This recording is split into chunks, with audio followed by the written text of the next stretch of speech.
Hello everybody, glad you're here.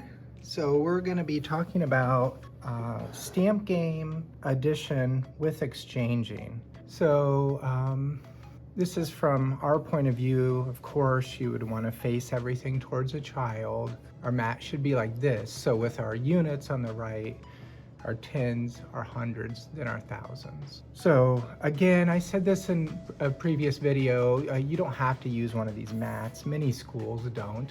We like to, particularly until a child is ready for the next sort of level of abstraction, which would be not having a mat. And then I have a different stamp game box from my classroom, so I like to just pulling one randomly and not previewing it ahead of time to see what kind of condition it's in. These are kind of formed differently. I don't know if I like it as much. I like the boxes where there's just the 4 compartments in a row for each of the place values. So here the thousands and ones are a little bit jumbled. So, you know, before you do a lesson, you'd want to get that kind of straightened out. Or, you know, if you feel comfortable with the children you're teaching and everything, do it with them. Show them the importance of getting that, making sure that that's straightened out. But this will be the stamp game box I use to show an example. Again, this is going to be addition with exchanging with the stamp game. So I'm going to actually write out a problem on the lid of our stamp game. Let's see, there's some shadows going on here, but hopefully you can see.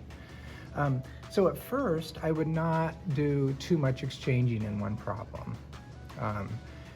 And in fact, this is maybe overthinking things, I don't know, but I like it to not be in the units place and definitely not in the thousands place. So I might write a problem that has an exchange in the tens place.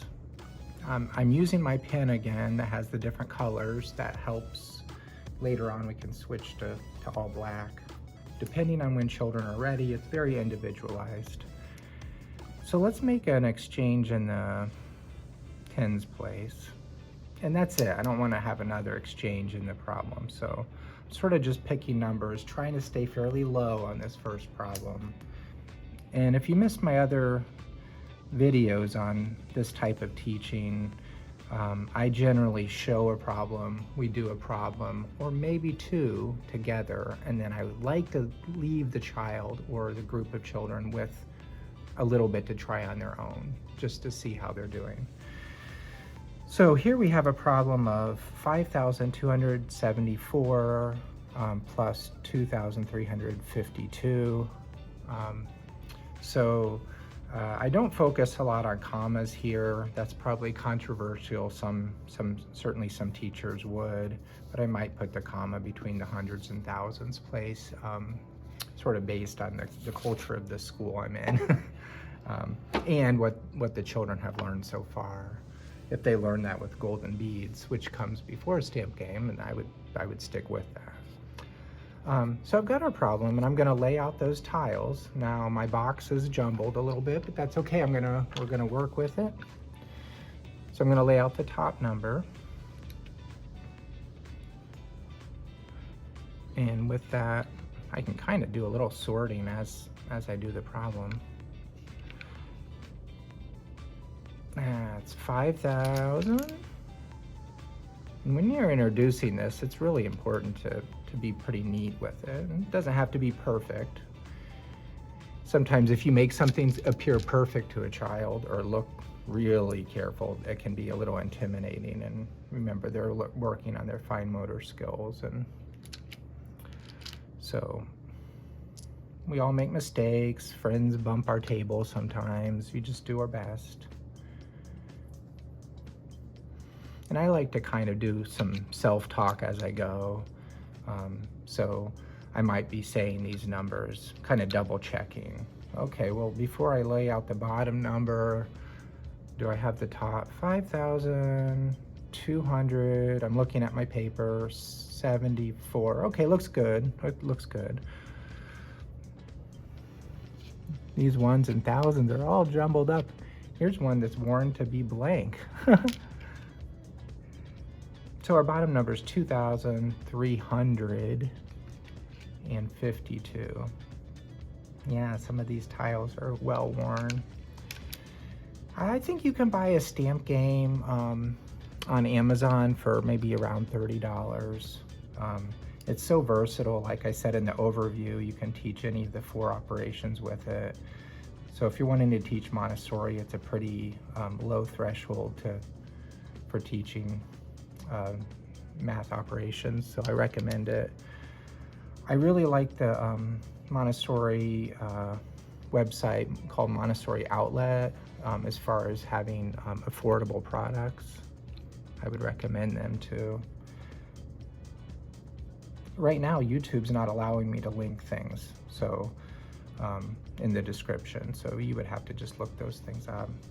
So I'd like to check this one too. We got 2,352. So now I'm going to start adding them together. We've got to start on the units side. It's really important, whether it's static or dynamic, whether there's exchanging or not exchanging. So let's add up 4 plus 2. Maybe let the kids count. 1, 2, 3. What'd you get? Okay, they should be using pencil, not pen. And then they write in their answer in the units place. 6. Okay, what about the tens place? Well, here we've got more than 10 tens.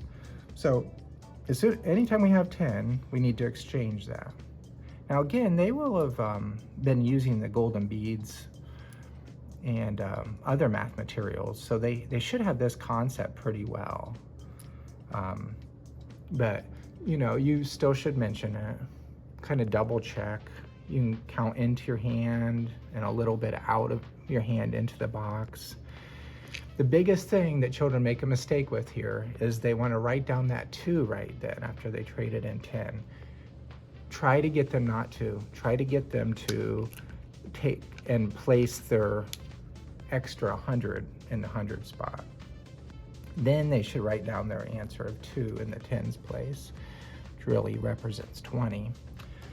And then some children, the overconfident children, or maybe children who aren't completely invested right then, or they're distracted, they're gonna look on their paper and see 2 plus 3, and they're going to write 5, or wanna write 5.